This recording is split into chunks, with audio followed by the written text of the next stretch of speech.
Baylor Director of Athletics, Mack Rhoades, is normally with us on Tuesday, but this week is condensed, it's packed, it's crazy. Big 12 meetings Thursday and Friday, which we'll get into those next week after they're done.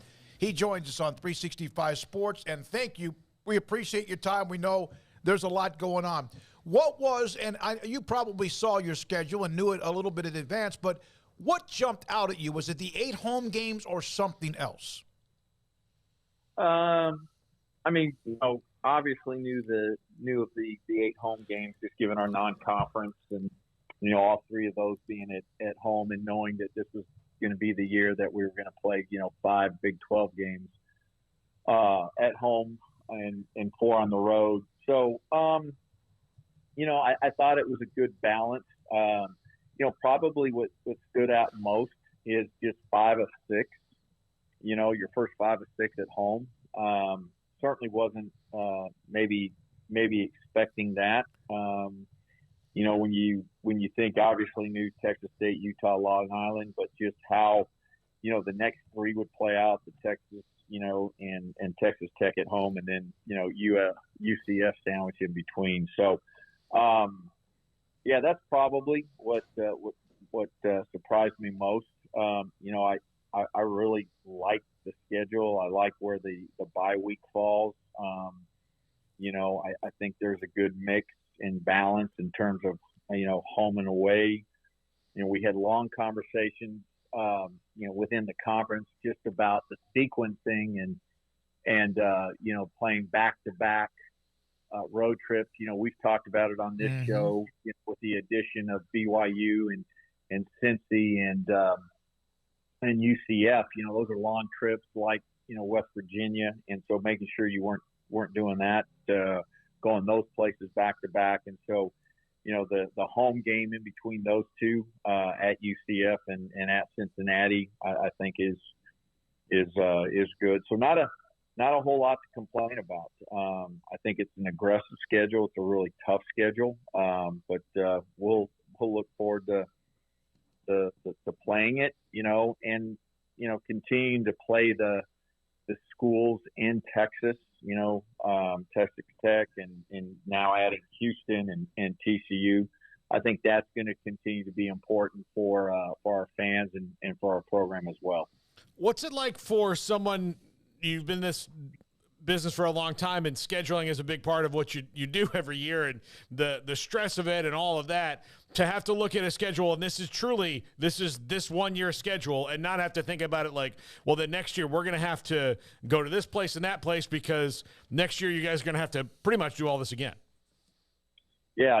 Next year, you're right, Paul. It's, it won't be, common opponents. So those that we're playing, necessarily at home, we're going to play those exact opponents, on the road. And so it'll be a new schedule that a computer, helps to spit out. And, again, it takes into account, just competitiveness, of the programs over the last 5 years. It certainly takes into account, geography and some of our principles and in terms of, just home and away. And so we'll start that over. Now, I do think that there's an opportunity once we get down to, to the number of teams, right, being solid in terms of the number of teams within the conference.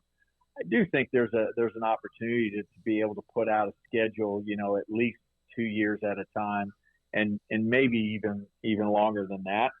And I think also when we think about future Big 12 schedule, I believe, and this is my opinion, at least at this point in time, we're going to have some really thoughtful conversation how we schedule conference-wise. And I'm not saying we should change it, but I do think we need to have the conversation when we think about a 12-team playoff and what helps the Big 12 get as many teams into the 12-team playoff as possible. And, that's going to be really important if, it comes down to some type of, revenue share model where there's a premium for the teams, that make it to the playoff and hence the conferences that those teams reside in. So I think a lot for us to be thinking about as we move forward. Mack, as we've talked about, you can't play everybody, but I'm sure most teams out there would love to have played Oklahoma and Texas. You do get Texas, so that's great. You don't get Oklahoma, but you also don't play Oklahoma State, which is just that's different. You've been playing the Oklahoma schools for well over a decade. Any level of disappointment or anything along those lines and not seeing them, or just was it kind of weird to not see them on the schedule now? Yeah, I think that's a really good description. I think it was kind of weird. It felt like Oklahoma State, Baylor in football, that was starting to heat up as a pretty good rivalry, and we've got great respect for Oklahoma State. Obviously, played them not this most recent year, but the year before in the champ game, and Coach Gundy does a great job, and so that's a little bit different and a little bit bittersweet. Again, I think we have a great schedule, but we'll miss playing them just from a competitive standpoint and what that game meant, each and every year. And then, Oklahoma, sure. I mean, there's some sadness and, don't know, it's the question everybody continues to ask, will we remain, 14 for the last 2 years of this TV contract, or, is it going to be 14 and then drop down to 12? And so there's this possibility that we may never, play, Oklahoma again as a conference opponent. And that's a little bit bittersweet because I think that has turned into a pretty darn good rivalry as well. So, Craig, you're right on.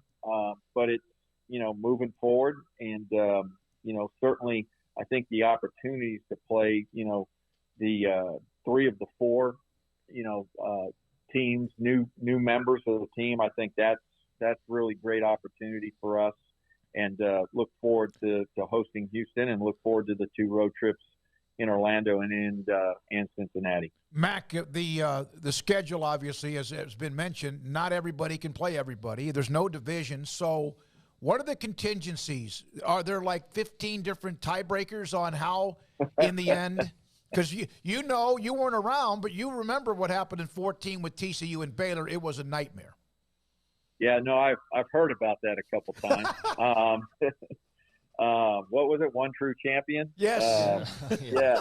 So yeah, I've heard that. So yes, there are scenarios for tiebreakers, and you might be right when you say 15, but it's the way of the world, and that's where everybody's headed. And I think you've already seen some of the Power Fives that were divisional, right, getting out of divisions with the recent change in NCAA legislation. It required divisions to play a championship game, and the Big 12 obviously went to the NCAA and got a waiver because we were less than 12 teams, and so we were able just with 10 to play the championship game. But I think everybody is going to head in the direction where it's no division.